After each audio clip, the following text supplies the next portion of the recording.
Doctor Zakir Naik کے بارے میں علماء کا موقف کیا ہے؟ بہت سے علماء ڈاکٹر ذاکر نائک پر تنقید کرتے ہیں کہ وہ عالم نہیں، اور کچھ لوگ ان کو مجدد کا درجہ دیتے ہیں۔ کیا ڈاکٹر ذاکر نائک کو سننا درست ہے یا نہیں؟ حبیب صاحب سعودی عرب سے۔ دیکھیں، ڈاکٹر ذاکر نائک کے بارے میں افراط و تفریط ہے۔ کچھ لوگ تو ان کو بہت ہی بڑھا دیتے ہیں کہ کل میرے پاس وراثت کے مسائل کے لیے لوگ آئے تھے، تو میں نے ان کو مسئلہ بتایا، بنوری ٹاؤن کا فتویٰ بھی تھا ان کے پاس۔ میں نے کہا کہ یہ بھی فتویٰ وہی ہے جو میں بتا رہا ہوں آپ کو۔ تو علماء، میں نے کہا کسی بھی مدرسے سے آپ فتویٰ لیں گے تو جو فتویٰ ساری دنیا کے مدارس کا ہے وہ اس میں ایک ہی ہے۔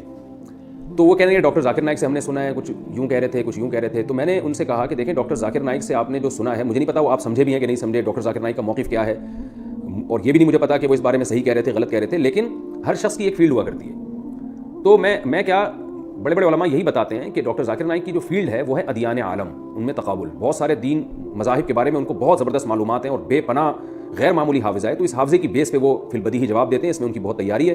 تو یہ ان کی فیلڈ ہے، اس میں دنیا ان کی محتاج ہے۔ اس فیلڈ میں اور بھی بہت سے علماء ہیں، لیکن جس طرح سے ڈاکٹر ذاکر نائک نے جدید طریقوں کو استعمال کیا اور بے پناہ حافظے کا استعمال کیا، اس میں میری معلومات کی حد تک ان کی کوئی مثال نہیں ملتی۔ تو اس میں وہ امام ہے لوگوں کے۔ لیکن جو فقہی مسائل ہیں، جیسے وراثت کے مسئلے ہیں، اس میں تو باقاعدہ پریکٹس ہوتی ہے، بڑے بڑے علماء کی نگرانی میں مسائل حل کرنے پڑتے ہیں۔ اس میں جو ہے وہ تربیت کی جاتی ہے ان علماء کی کہ وراثت کے مسائل کو کیسے حل کرنا ہے۔ بہت پیچیدہ مسائل ہوتے ہیں بسا اوقات وراثت کے۔ تو یہ وہ طبقہ ہے جو جنہوں نے جناب محترم ڈاکٹر ذاکر نائک کو اتنا بڑھا دیا کہ وہ مسائل بھی اب انہیں سے پوچھنا شروع کر دیے ہیں۔ اور ایک طبقہ وہ ہے جو ان پہ بلا وجہ تنقیدیں کرتا رہتا ہے، اور تنقیدیں ایسی کہ علامان والحفیظ۔ تو اعتدال کی بات یہی ہے جو حضرت مفتی تقی عثمانی صاحب جیسے بڑے علماء کی رائے ہے، اور بھی دیگر بڑے علماء کی رائے ہے کہ بھائی وہ اپنی فیلڈ کے ماہر ہیں، لیکن مسائل کے معاملے میں ان کی تحقیق نہیں ہے۔ وہ خود بسا اوقات یہ اعتراف کر چکے ہیں۔ میری ان سے براہ راست 2 دفعہ ملاقات ہوئی ہے، اور دونوں دفعہ میں انہوں نے اعتراف کیا کہ میں مفتی نہیں ہوں، مسائل میرا کام نہیں ہے۔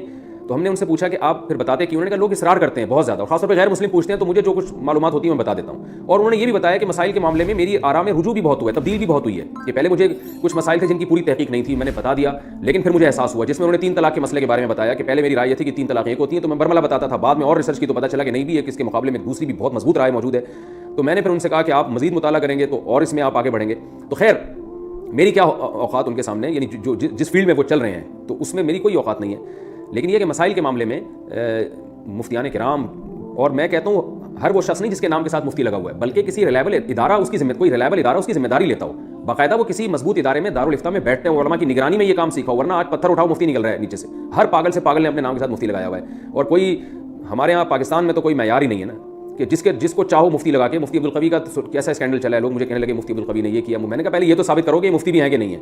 تو جس کے نام کے ساتھ چاہو مفتی لگا دو، اتنا سستا لفظ ہو گیا ہمارے معاشرے میں، اور پتھر اٹھاؤ تو نیچے سے مفتی نکلتا ہے۔ عامل مفتی بنے ہوئے ہیں، روحانی عامل، جو جن چڑیل بھوت بھگا رہے ہیں وہ مفتی بنے ہوئے ہیں۔ تو جن چڑیل بھوت بھگانے والے کا تو مفتی سے کوئی تعلق ہی نہیں ہوتا، تو وہ اپنے نام، روحانی ٹوپی ڈرامے جو ہیں وہ اپنے نام کے ساتھ مفتی لگا رہے ہیں۔ تو باقاعدہ جو بڑے بڑے دینی ادارے ہیں، ان اداروں میں چاہے وہ عرب میں ہوں، چاہے وہ پاکستان میں ہوں، بر صغیر میں ہوں، اس ادارے کا منجا ہوا کوئی آدمی ہونا چاہیے جس نے باقاعدہ پراپر طریقے سے یہ کام کیا ہو، اہل افتاء کی نگرانی میں فتویٰ سیکھا ہو، تحقیق کرنا جانتا ہو، اس فیلڈ میں ماہر ہو، صبح شام لوگوں کے روزمرہ مسائل آ رہے ہیں اس کے پاس، ان پہ ریسرچ کر رہا ہو۔ اس میں بہت کھوپڑی لگتی ہے، دماغ لگتا ہے، اتنا آسان نہیں ہے یہ۔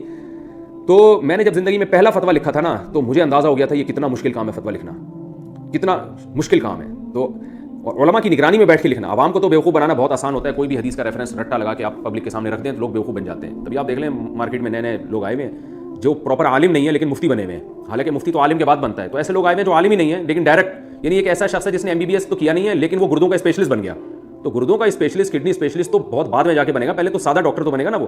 تو اب ایسے مفتی مارکیٹ میں آ رہے ہیں، محقق آ رہے ہیں مارکیٹ میں، کہ وہ پراپر عالم ہی نہیں بنے، عربی گرامر تک نہیں آتی ان کو، عربی عبارات تک نہیں پڑھ سکتے، اور وہ جناب مفتی بنے ہوئے ہیں۔ تو یہ قیامت کی علامات ہیں۔ نبی صلی اللہ علیہ وسلم نے فرمایا قرب قیامت میں علماء اٹھا لیے جائیں گے اور لوگ جاہلوں کو اپنا سردار بنا لیں گے۔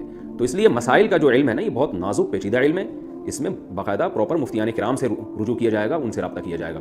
تو ڈاکٹر ذاکر نائک جو ہے اہل حق علماء میں سے ہیں، اہل سنت والجماعت میں سے ہیں، ہم ان سے ملے ہیں۔ میں کیا، بڑے بڑے علماء ان سے ملے ہیں، جو ان سے ملتا ہے ان کی تعریفیں کرتا ہے کہ اللہ نے ان کو بہت تواضع دی ہے۔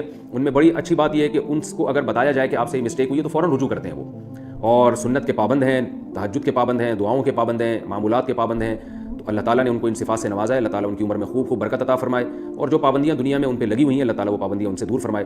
اور یہی ہماری رائے ہے۔ ان کے عقائد میں اور اہل سنت والجماعت کے عقائد میں کوئی فرق نہیں ہے، جو عقیدہ طحاویہ میں عقائد لکھے ہوئے ہیں اسی عقائد کے حامل ہیں وہ۔ یہ بات بہت سے علماء ان سے براہ راست پوچھ چکے ہیں، میں بھی پوچھ چکا ہوں، تو وہ یہی بتاتے ہیں کہ کوئی ان کے، وہ حنفیہ، شافعیہ، مالکیہ، حنبلیہ، ان چاروں مکاتب فکر کو اہل سنت والجماعت میں داخل سمجھتے ہیں، اور کوئی اگر فقہ حنفی کو فالو کرتا ہے یا فقہ شافعی کو فالو کرتا ہے اس کو برا نہیں سمجھتے۔